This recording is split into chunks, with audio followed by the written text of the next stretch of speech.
I'm Helen and I'm a meditation teacher, writer, EFT practitioner, and I'm starting life over again in my 60s. So if you resonate with my story, please like, share and follow along and join me on my journey of healing and rebuilding my finances. I arrived here in this street in a suburb in Melbourne just over 18 months ago in January 2025. And now this could possibly be my last full day in Melbourne. I don't know if I'll ever come back. I certainly probably won't come back to this street. So I've been reflecting on how far I've come in that time.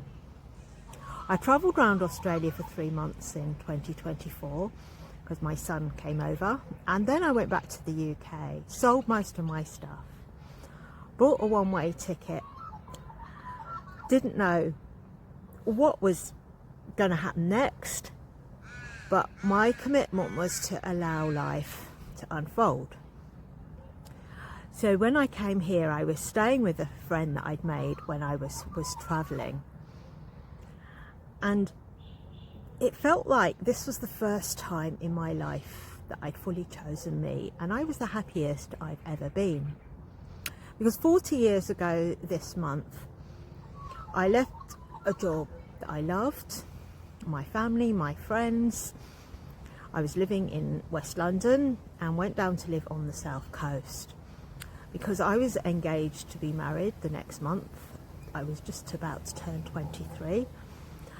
And there was a lot of pressure because his job was seen to be more important than mine, and I didn't want to upset anybody. I went against what my intuition was telling me because the wedding was all planned and paid for, and I thought I'd be a bad person if I cancelled it so close to the day. And I thought, well, everything will work out. Well, almost 40 years later, I lost pretty much everything. My home, most of my money, except I never lost my faith. And when I say I was trusting my intuition by coming here, it didn't make any sense.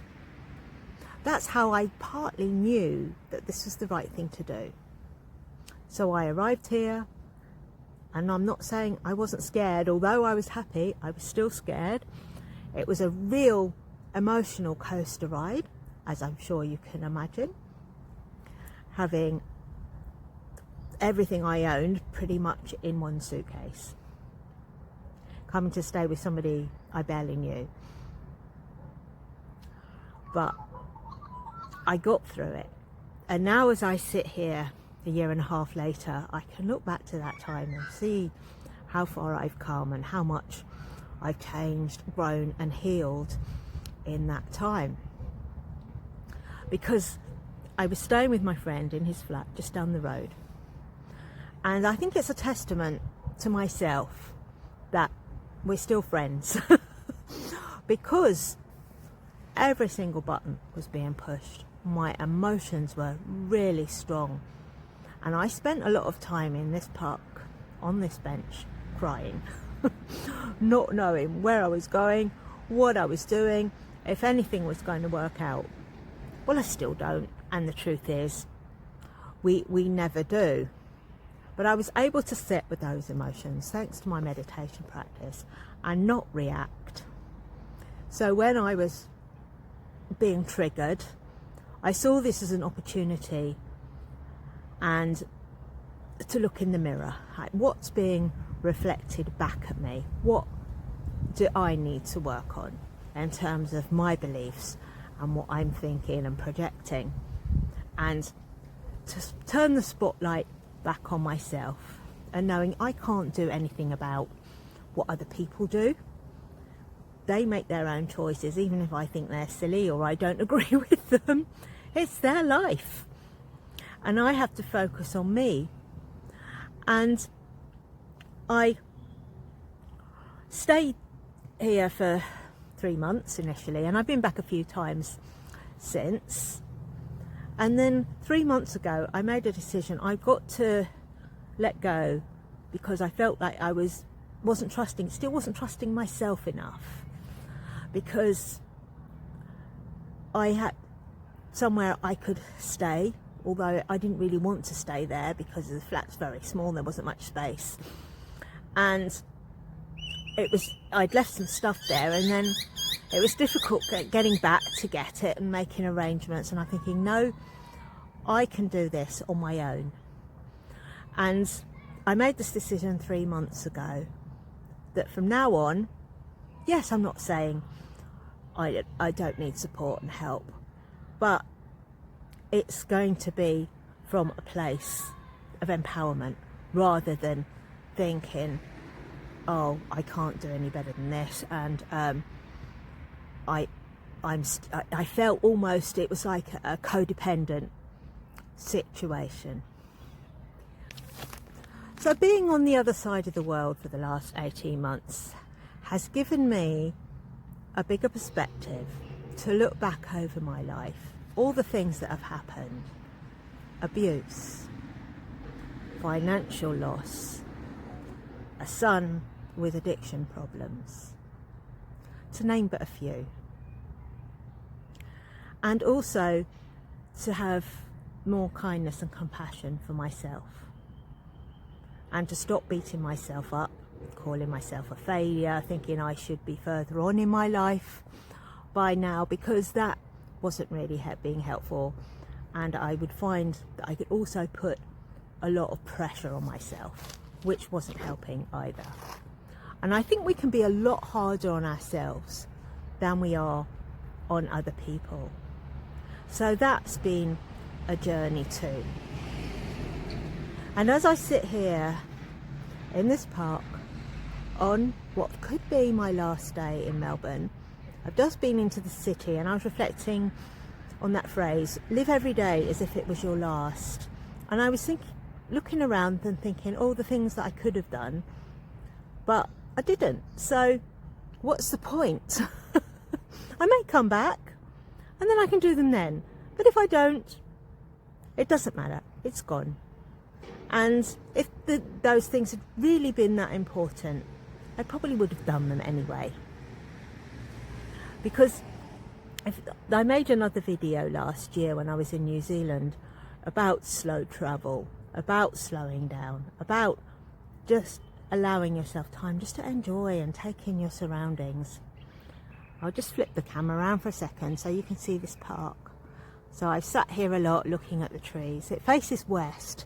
It's a bit cloudy today, so there's been some lovely sunsets here as well, and sitting here and listening to the birds.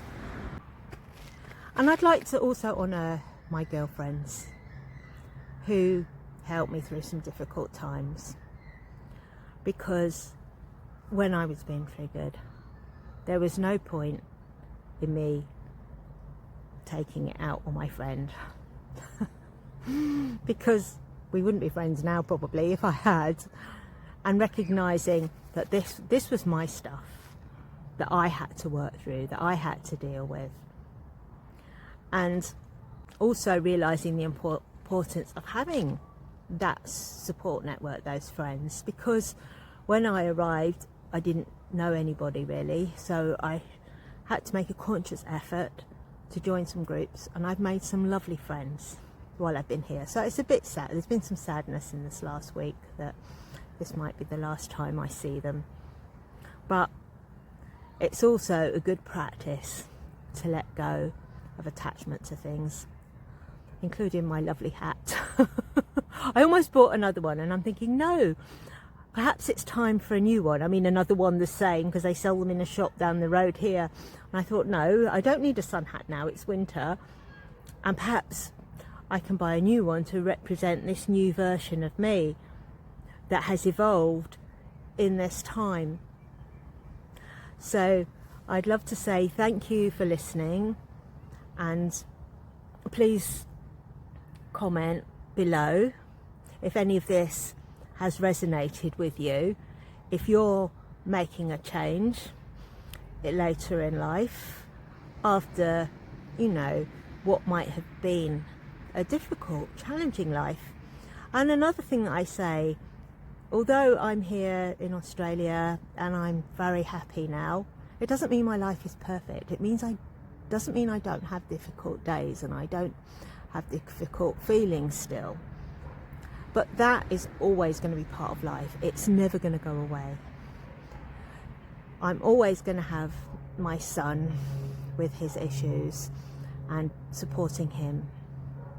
And I'd like to just add a little realisation I had last week as well, that reconnected me with my why. Why am I doing this? Well, obviously one of the things is to create an income in retirement, because I only have a very small pension, and also it's for him to ensure that the support he gets isn't a lottery, so I can be there or provide the support that he needs.